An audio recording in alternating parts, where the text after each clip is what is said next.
Hello, everyone. Welcome to WGSN-DB Going Solo Network. This is the Going Solo with Cece show, and I'm your host, Cece Shatz. I'm the Doyenne of relationship building, and I hope that you enjoy this show as much as I'm going to do it. But before we start, we are going to talk a little bit about doing our homework. Our website is goingsolomedia.com, which is right above me here.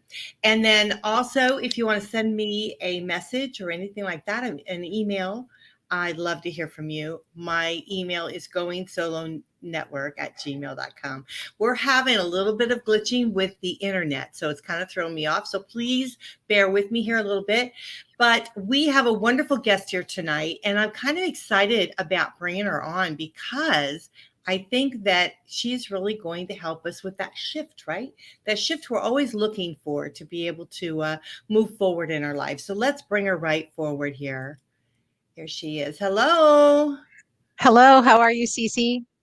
I'm pretty good. We have Vicki Nader with us, and we are going to talk about your book. You have a new book out, and it's Authenticity, Reawakening, the path to owning your life story and fulfilling your purpose. And I thought, that what finer book would that be, you know? So tell us a little bit about, Vicki, what made you write a book like this? What kind of journey have you gone on that made you want to talk about a reawakening? Yeah, so authenticity is so important. I mean, it really is the hallmark of our being. We're here for a reason. And, I think at the end of our lives, as we look back, we want to know that we've shown up in this world as who we truly are, or at least some aspects of who we truly are. Otherwise, we've been living somebody else's life. And Mm. so, after a 4-decade plus career, I was in a variety of roles over my career, and starting out at the lowest entry level position, and then ending up in the executive C-suite. What I learned, and most recently, I was a chief human resources officer, but I know that without a doubt that we all have stories to tell. We all have important life moments that we have lived. And those stories really do create who we are. That, along with values, are so important. And so showing up as who you are in a way that is meaningful for you. So I sort of have, when went on the journey of writing a book, I've always wanted to write a book. I thought, gosh, I should write about something that I know has made a difference in my own career. That being able to show up at work is who I am. And what can I pass along? So I believe that authenticity is really knowing who you are, knowing what matters most to you, and then deciding how you're going to show up in the world with that in mind. So it doesn't mean that you have to reveal everything about yourself or tell your whole life story at work. It's really about the internal work of knowing who you are and then deciding who you're going to be when you engage with others in the world.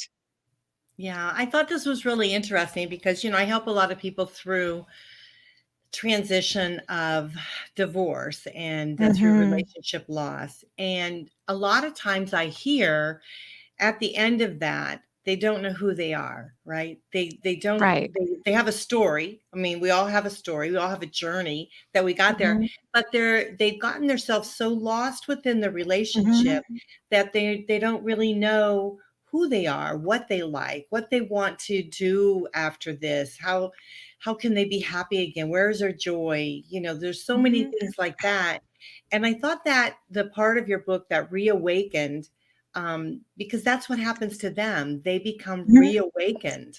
And then there's various steps that we have to go through in order to make that, that process start happening for them. So tell us a Mm-hmm. little bit about the reawakening part for you. Yeah. Yeah, and it seems that when I wrote the book, it was released in January, but I wasn't really thinking about the buzzword reawaken, and apparently it is sort of a buzzword now, as is authenticity. But as is true with any relationship, whether it's a work relationship, whether it is a personal, marital relationship, dating relationship, any relationship with other people, you have to know who you are in order to really engage. One of the I really dislike that term from the Jerry Maguire movie, you complete me, because no one else can complete you. You have to do the work yourself to complete yourself. And, when a relationship is about bringing two whole people to the relationship, not two half people hoping to have a whole. And so, I think that a lot of times, absolutely, the concept of reawakening to me is that in our lifetimes, we experience various things. Who I was at 21, I'm a totally different person now at 60 than I was when I was 21. And I'm a totally different person than I was at 40, and a totally different person than I was at 50.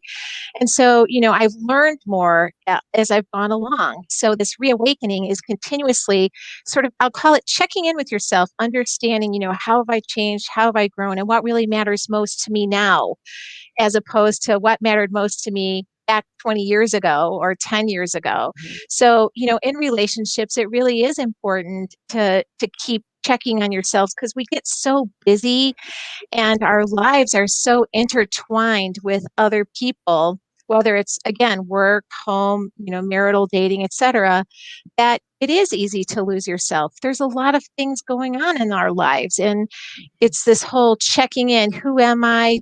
What matters to me? What are my values now? How have they changed? That's just really so important. Yeah, that's very true.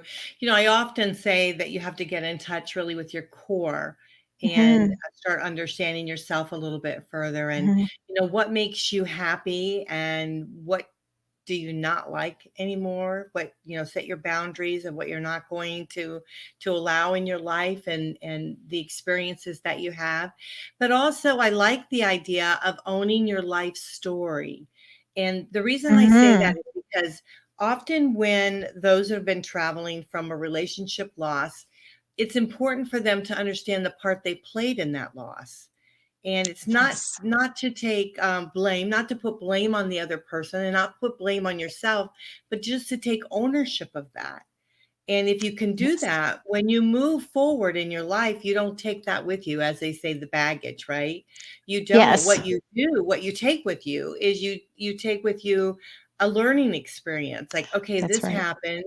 I did this or that or whatever, and this is how it made me feel. I'm not going to do that again in my next relationship. Or when it starts happening, I can see it, you know. That's And right. Yes. yeah. So And that you is know what? definitely a reawakening. Yes, and yes, it's just what you said, Cece. It's what what can I, we all go through difficult times, and we all have difficult relationships, and all of that. But it's like, okay, what did I learn from that? And what am I going to decide to take with me or not? So, for example, there probably are some things that absolutely were not your fault, and those things, you don't have to own those. You don't have to carry, I always call it carrying the water. You don't have to carry someone else's water, but you do have to carry your own. And frankly, you get to carry your own. That's what life is really all about, is taking these lessons that we've learned and saying, okay, human beings are complex creatures. So, what am I going to discard? But what will I take with me so that the next relationship I have is a healthier, more complete relationship? And I'm taking more of my true self to that relationship, which is really, much more fulfilling than trying to sort of pretend you're somebody that you're not, only to find out later on that's not going to really work. Yeah, yeah, absolutely. And this can also happen in a work environment. It also can be the same thing from a past employer or a past boss. How did that, how you felt uneasy maybe about that position, what transpired with that, what part did you play in it? You know, so sometimes, we can't always control everything that happens, but we can Mhm. control how we feel and how we're going to react to things. And Exactly. so, yeah, so that's very important. Yes, and my book is loaded with tools. I try to make them as simple as I possibly could, but really to get in touch with. So if you've gone through difficult times in a relationship, or you've gone through difficult times with other aspects of your life, to really sort of pinpoint and put them on paper, because I do believe that when you put things on paper, it reminds you of what you've been through. It strengthens you for going forward. And then I ask the readers to sort of, and I have a lot of tables and things in the book, but then to identify, well, what are your values? Which is essentially, what have I taken away from those experiences? Maybe you've learned that this is, honesty is really always the best policy, or maybe you would just argue with that and say, it's not really. I've learned maybe some things you don't need to say. But whatever it is true for you, that if you can sort of jot those down and say, those are my core values now going forward. And then, why am I here? I think it's really important also that we think about, why are we on this planet? And sort of, I asked the reader to kind of dive a little bit into that with me. But I do think it's important that you do that, and think about some of these experiences that we've all gone through as being a little bit like pictures in a scrapbook, that you might take those snapshots of what you've experienced. And again, this could go for work too. Maybe you had a terrible, as you said, Cece, that you had a terrible boss maybe last time, and you don't want to take that sort of angst with you to the next role. Sort of when you jot it down on paper, it's sort of like taking a picture, putting it in a scrapbook, putting it up on a shelf and saying, you know what, I'm gonna acknowledge to myself that I've experienced these things, but I don't have to take the scrapbook with me to work every day, or I don't have to take it to my next relationship. If I feel nostalgic, I can take it off the shelf and dig deeper and look at those pictures and remember things and whatever. Or there may be instances where you say, I don't really want to ever remember those things again. I just want to remember what I learned from it and take that, and that's it. So I think it's just really, there are a lot of ways to get in touch with these things, but at the end of the day, regardless of the relationship, work, personal, etc., knowing who you are and knowing how you're going to show up is a continual learning process, and it's a good challenge for all of us over our lifetimes. Yeah, I totally agree. And when I was reading the information that I had for you, it said that you had like 100 ways in the book Yeah. Uh-huh. listed. So, I mean, that's a wealth of information. I mean, that's a tremendous amount of information that someone can digest to be able to really, think about their lives and how they want to make that change for them, make that happen for them. And I was going to share with you too, Vicki, that I heard just today. I was watching on my little break. I watched the Ellen, I guess, is giving up Yeah. her show, right? And she had Oprah on, and they were talking about legacy, leaving a Hmm. legacy behind. And Oprah said something which I thought was really profound, is that, and then someone, I guess, shared this with her, but she said about every person that you touch in your life, every person that you share an experience with, you change their environment. And Right. I thought, boy, is that something? I mean, if you think about every person that you've ever talked with, you've had conversation with, for us, it would be anyone that's ever listened to the shows, Hmm. it goes, the wealth of individuals that you had an opportunity to leave your legacy with. So Hmm. your legacy to me is like your journey, right? Your story. And so when I Yeah. thought about the show tonight, I thought, wow, it's like, owning your life story, owning your legacy. And how are you going to fulfill that? How are you going to fulfill that purpose that you were Hmm. given to be able to be on this earth? And so, yeah, I thought your book would be really very appropriate. And that's why I asked for it to be on my show, Oh, thank because you. I thought that it would really definitely help people. So, Thank what do you you. think about that? Well, I'll tell you, legacy is really interesting to me. because to your point, we often don't think about legacy, and yet each and every one of us has a legacy, and we're building that with every interaction. How do we want to be remembered? That goes back to those values. When you think about that. But I write about a guy by the name of Brian Floriani, who's in Chicagoland, and he has an organization called Bernie's Book Bank. And his grandmother and his father passed away on the exact same day.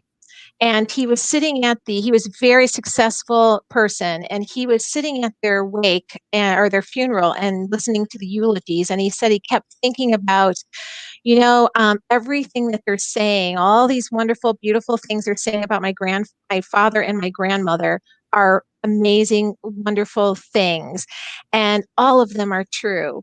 And he started thinking about, I know in my own wake, in my own funeral, people will be saying very nice things, but I wonder if they would be true.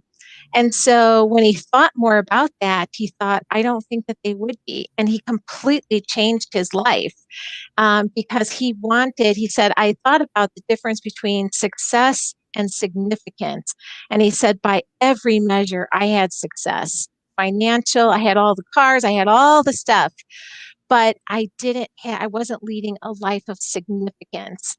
And to me, that's where, when you're thinking about who am I and what matters most to me, that's where that concept of significance and your own life is so important. And the only one that can answer whether you're living a life of significance is you.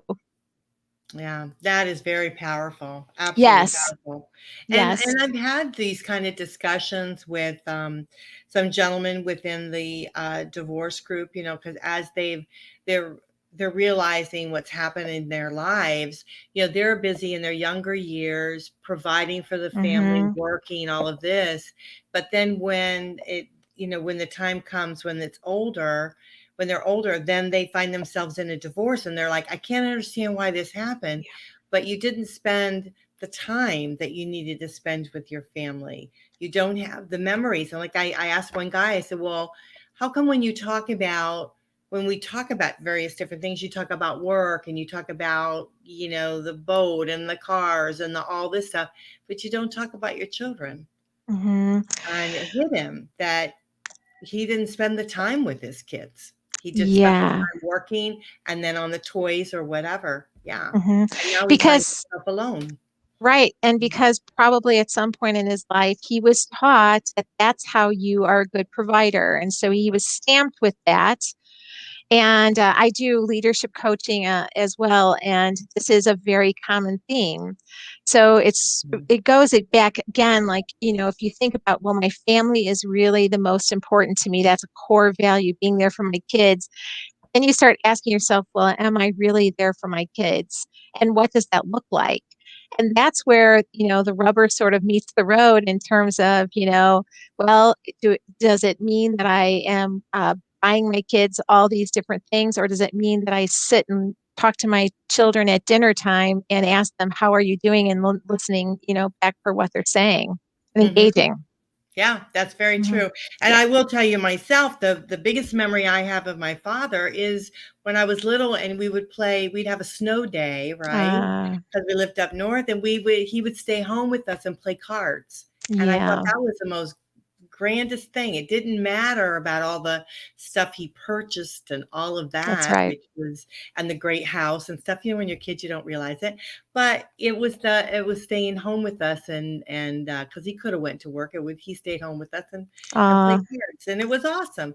So yeah, so your story, your journey, I think we take it for granted sometimes. I think yeah. we don't appreciate that we can control that. We have a choice of the path that we want to lead. And so your book, I thought, oh, this reawakening, it's definitely on target. And I think You. us being true to ourselves is certainly there. We're gonna have to take a quick break. And when we come back, I'd like to talk a little bit more. Maybe you could give us, because you got 100 ways in your Mhm. book. Maybe you could share a few ways with us. Sure. Give us a little taste of that, and then we'll share with everyone how they can get your book.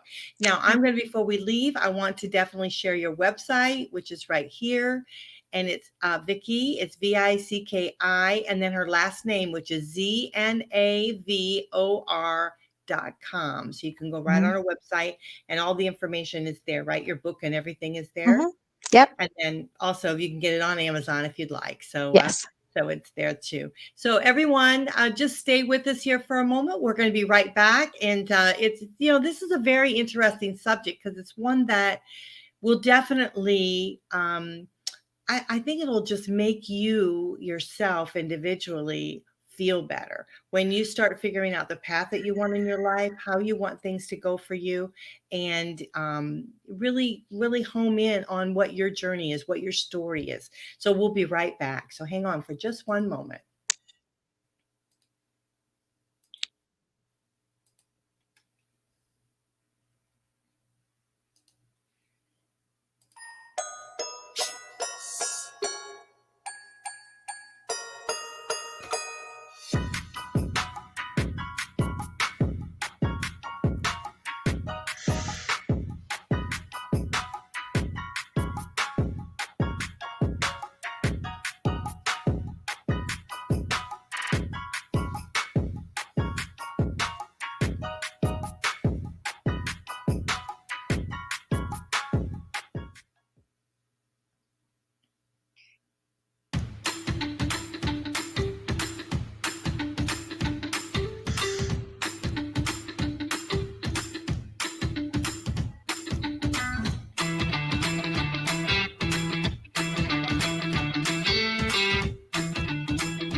Welcome back. You guys are listening to WGSN-DB Going Solo Network. This is Going Solo with Cece show. We are the #1 internet singles talk network. I am Cece Shatz, the Doyenne of relationship building. I have a wonderful guest here with me tonight. We're going to talk about her book, which is Authenticity, if I say it right, Reawakening, the Path to Owning Your Life Story and Fulfilling Your Purpose, with wonderful author Vicki Nader. So thank you so much for being with us here tonight. The first part of the show, Vicki, was really awesome because we talked a lot about your journey, really trying to own your own story, understanding the path that you have, and really kind of making a shift in your life and getting more in touch with your core values and what is important to you. So let's talk a little bit about, you have about 100 different ways, 100 ways. And so let's talk about a little bit of that. Sure. So at the end of my book, I created a list of 100 things that everyone can do very easily just to start putting authenticity sort of at the forefront of our everyday behavior.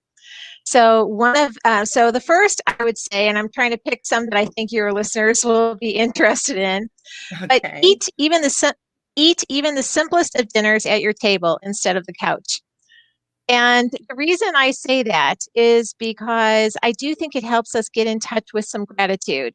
Because if you look at your dinner, even again, it could be macaroni and cheese, ramen noodles, it doesn't matter, but put it on a plate, sit at your table, and just think about, the fact that just because you have dinner of any kind, you're one of the most fortunate people on the planet. And when you start thinking that way, that I'm even with the simple, humble dinner, I'm very fortunate, it starts to shift your mindset about your situation. And I feel that myself too. Celebrate the good things in your life. So, again, and you define what good is. So good may be, I got a chance to go outside today and take a 10-minute walk, or I had a great call with a friend. Whatever is good for you, find the good thing every single day and celebrate it and make it feel like a celebration. Say, you know what, today was a good day. Because I think it's easy sometimes to get lost in the bad days. Um, if you make a mistake, apologize, learn from it, and move on. Don't keep carrying it with you. It's like we all make mistakes. And I would say let other people who've made mistakes with you do the same. That we don't have to keep bringing it up. If they've said, I'm sorry, they show that they're sorry, that let them move on too. That's a gift that we can give to other people. And finally, stop spending time with people you don't enjoy being with. Oh, that's a big one, isn't it? Yeah, Yeah. absolutely. Hmm.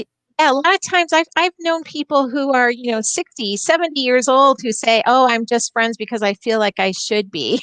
Well, what a waste of your time. Hmm. Yeah, really. And it's in your energy, because when you're with Yes. someone that, isn't uplifting, isn't bringing you what you need in a relationship, then it's definitely going to bringing you down. So yeah, no, I totally Yeah. agree with that one. Yeah. Yeah, But wish that's them always well and hard move to on. do. It's It sometimes is hard hard. to do.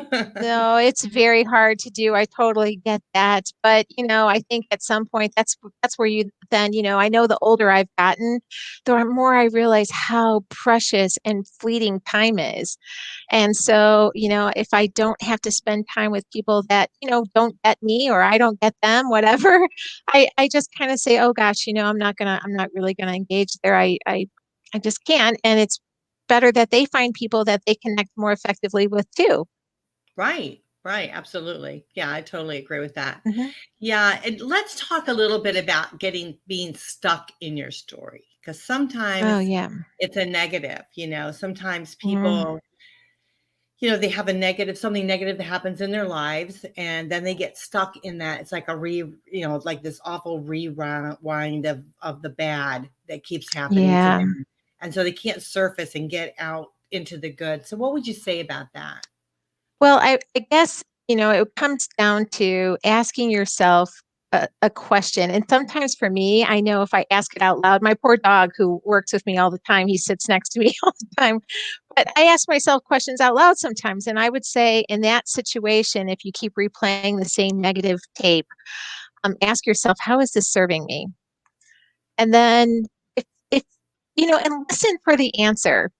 Because you probably, if you're asking that question, you probably already know that it isn't serving you well. And so then the next question would be, okay, how do I stop thinking about this? What do I need to do to kind of get rid of this tape? Or maybe another question to ask is, okay, what am I getting out of this? Because you are getting something from it. And sometimes um, what we get from negative stories like that is we get off the hook from moving forward because moving forward is scary. So we don't want to do that. So we want to stay mired in our story about why we're stuck because that feels better than saying, you know what, I need to move on, but I'm lost. I don't know how to do that and I need help. Right, right, absolutely. And often I hear too about victims. They get kind of stuck in that victim role, right? Hmm. And they don't get out of the victim role, and they just go into the next relationship as a victim. And so you want to really kind of awaken your story, I think, and try to turn it, so that you're not, and maybe getting some help, therapist or a coach or someone like that can help you dig through that, why you can't get out of that victim, because some of it is a choice. I mean, I know that things do happen to us, but sometimes we just get stuck in that all the time. I can't get out of it. Yeah, and in fact, we may be subconsciously picking people, the next person to enter a relationship, and the person that's going to actually allow us to continue being a victim. So it's the cycle that continues to replay and replay and replay until you say, claim your life, claim what do I want in this life? What is really important for me, and what am I going to allow or not allow anymore into my life so that I can achieve it? Wow, that's powerful. I love Mhm. that. Claim your life. Yeah, Mhm. That very well said. Very well said, Vicki. You're Thank you. awesome. You're absolutely Thank you. awesome. For you. Yeah, this is a really, truly a great book. And I hope that people will take the time to get it. And you were saying that you have, within the book, you not only have these 100 different ways, which are basically like tips for us, Mhm. but you also have some graphs and things like that. Did you say in the book? Yeah. Yeah. So, I walk you through how to identify your 5 to 7 pivotal life moments because I think it's really important to say, okay, these things really impacted who I am today. So it's important to understand what they are, and I give examples from my own life. I can tell you that, when I was 6 years old, I had an experience at school, and it was nothing really, but it ended up being an experience that created a real high sense of doing my homework, of always being the person to doing my homework, that changed who I was forever. I came from a very chaotic sort of childhood. So whatever those experiences are, they can go all the way back to when you were 6 also. But then, as we grow older, there are other pivotal life moments. A divorce is certainly a pivotal life moment. The death of a loved one is a pivotal life moment. Those things change you forever. So it's really examining what those are so that you can say, okay, I get it. I understand why I do these things. And Mhm. then I understand what I value. So there's another exercise to help you identify what your values are because we know our values subconsciously, but we don't always put them on paper. And I will just give a hint to the listeners that if something bumps up against your values, you're likely going to have a strong reaction, but you may not know that that's why. So this helps you identify what are my values. And then, I go into what's purpose. I also talk a lot about, I created a couple of models to help you walk through how do you handle conflict with somebody? And it's 8 steps, but it sounds a lot more complex than it actually is, but an 8-step conflict model so that you can, sort of go through a conversation with somebody step by step, sort of to resolve the conflict. And then lastly, I also say the thing that gets in our way all the time, 99% of the time, no matter what the situation is, in terms of not being able to move forward, it's because of fear. And the guy Jack Campbell, who wrote the Chicken Soup for the Soul series, he identifies fear as fantasized experiences appearing real. And I just love that when I read about that. Mhm. So I asked the reader to dive into what are you afraid of, and um, and I think that that's an important step to take in all of our lives. If somebody's newly single, for example, there's all kinds of things to be afraid of. And getting it on paper, if you're in a situation where you've been married for a long time and you're not happy, there's a lot of fear that goes along with what would my next life look like. Mhm. So, fear is something that we all grapple with.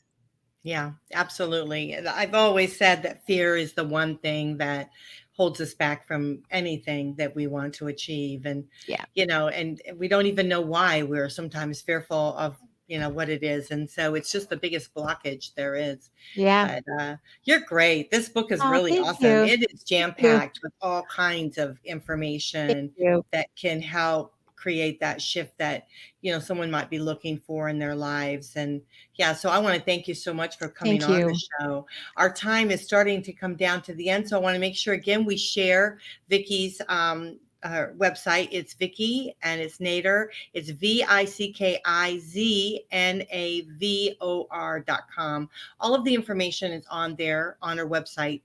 So you guys can go and get the book. You can go to Amazon.com and get the book. Just get the book. And this is what I'm going Thank to you. ask you. I'm going to ask everyone if when you buy the book and you read the book, go back to Amazon and do a review.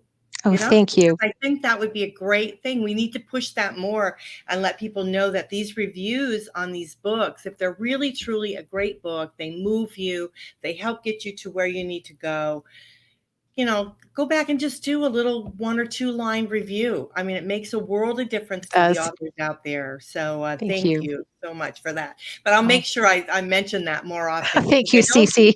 people realize it as much as what a difference that makes to do a review. Yeah. It really does. Yeah. Thank you. And I actually have lowered the price during the month of May on the Kindle edition. And you don't need a Kindle to read a Kindle edition book. You just need to download the app. So, I just want the listeners to know I really genuinely do care about other people. And the more of us that live our purpose, the better, because the world will be a better place when we do. And people will be happier, more fulfilled. And I think every human being deserves to be fulfilled. Yeah. Thank you so much for that. Thank you. Now, I wanted to ask you personally, do you coach too? Are you a I, coach? I am a coach. Yes. Yes. I Okay. Yeah, just that I started. did not realize. I only got that you were an author. And so tell Mhm. us a little bit about your coaching and what you do, what you specialize in. Yes. So I'm a leadership coach. I just started my practice, but I have 4 clients I just started with. Within the first 4 weeks, I have 4 clients, and Awesome. my goal is really to help people be more fulfilled at work, and in their relationships at work. And the way to doing that is again really to know who you are, what it is that you want, and what's most important to you. So, that's been great. I have both males and females, and most of my career as an HR executive, I spent coaching males. So I'm excited about that work as well. Yeah, that's wonderful. Thank you. I was having a conversation with someone, and we were talking about the shift that's happening in the work environment where, Hmm.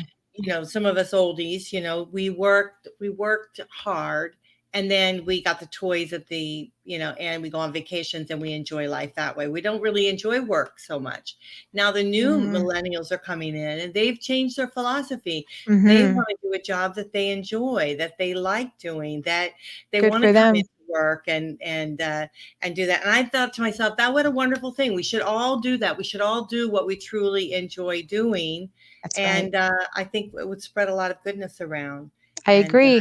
yeah, so speaking with someone like yourself would definitely help that if they're not Mhm. in the path that maybe they should be in. So, Well, so I'm that's happy to wonderful. help. Yeah. Yeah. Well, again, thank you very much. Thank This you. is Vicki Nader. We can Thank you. find her book right on Amazon.com. So please go there and get the book. So I would appreciate it. And again, write a review. So let her know how Thank you you. liked it. Okay. All Thank you. right. Thank you very much. I appreciate it. Thanks, Cece. Wow, this went by very quickly. Everyone, please, again, go to Vicki's website, which is right here. It's vickinader.com. It's VICKIZNAVOR.com. You're asking yourself, why do I always spell it out? Because when we drop down into audio, those in audio can't see it. So it's very important that we do that.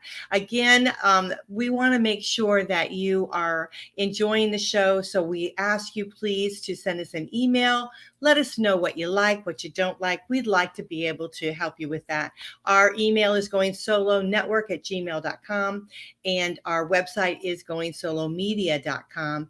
And we have a brand new group out there. It's called Going Solo Community. And I'd like for you to check it out because I think it's going to be really fun and you're going to love it. But all of our information is on our main website, which is goingsolonetwork.com. So we are everywhere. If you see Going Solo, you know it's us. I am Cece Shatz. You are listening to Going Solo with Cece, and this is WGSN-DB, Going Solo Network. Bye for now. I'll see you next time.